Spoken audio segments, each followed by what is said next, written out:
flip-flop here.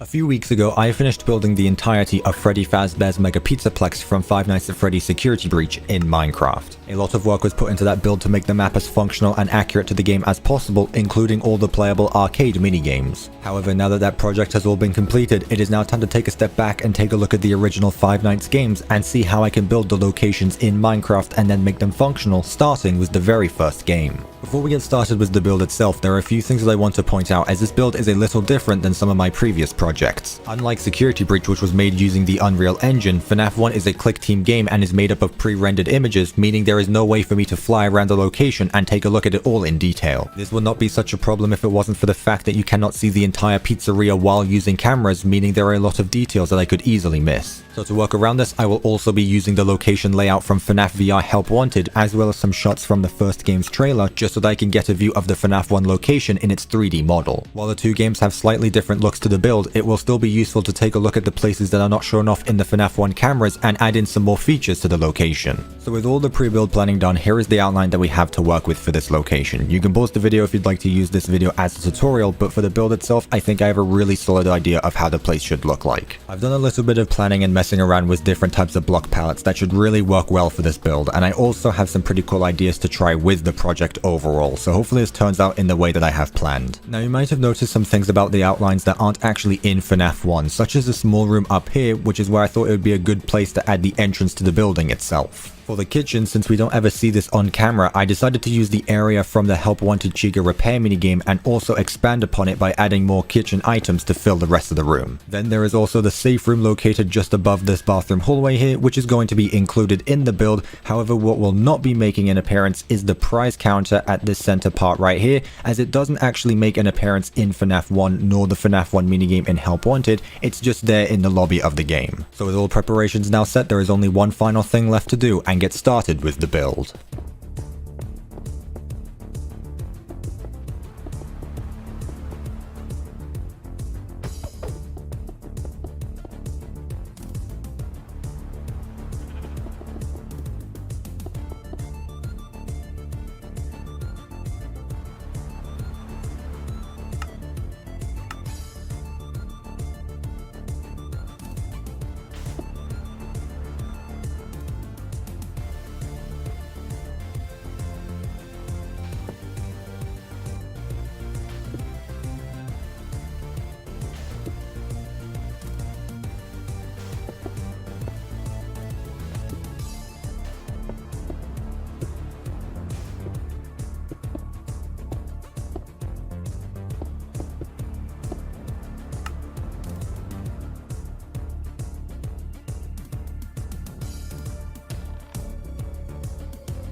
After about an hour of building, the main structure and exterior of the FNAF 1 location is now all completed. The interior is just as it's shown off in the first game, but the exterior had a lot of inspiration taken from the Five Nights ride experience that was shown off a few years ago. You'll notice that I completely skipped over the iconic checkered pattern walls that are supposed to surround the entire pizzeria, and that was done intentionally as it's something that I've never done before that I really want to share off in this video. This is the test world that I've made for this project. You can see that I've copied over the build from the main world over to this one just so that I could mess around with different types of block palettes. Right in front of us you can see that there are 6 different types of floor decorations that I had planned for this project, and of course we ended up going with this one right here, which is a mix of polished diorite and a block of coal. However, in front of it, it's the wall textures that we are here to talk about right here. You can see there are 3 different designs that I used before we actually got started with the building. So the first one right here is the one that I would usually end up using, where it's just a combination of black concrete and white concrete, 2 blocks on top of each other and just in this checker pattern right here. So I tried out this 1 block tall design, which is a little bit better than this one. However, it doesn't have the checkered pattern that we want, but it does have the 3 blocks of space that we could work with for other wall decorations. So the third design that I made right here is a little bit better, where I actually used red terracotta as a base for the background and then alternated using different types of signs. You'll see that I've done this a bit in the past for different checkered patterns, where for smaller scales I will end up using this technique right here, where I just alternate birch signs and dark oak signs behind a different colored block. And out of all 3 of the designs that I have built here, I don't actually plan on using any of them, as if we take a look behind here, we can see the designs that we are going to be working with for this build. So here we have 3 different checkered pattern designs that are going to be put in the pizzeria. The first one right here is a checker pattern with a red outline. The second one is the same but with a black outline, and this third design right here is a smaller checker pattern that is going to be used to put on the floor for the bathroom hallways. You probably noticed in the background of that last clip how I was able to do this, and that is by using map art. You can see 4 giant squares along the ground here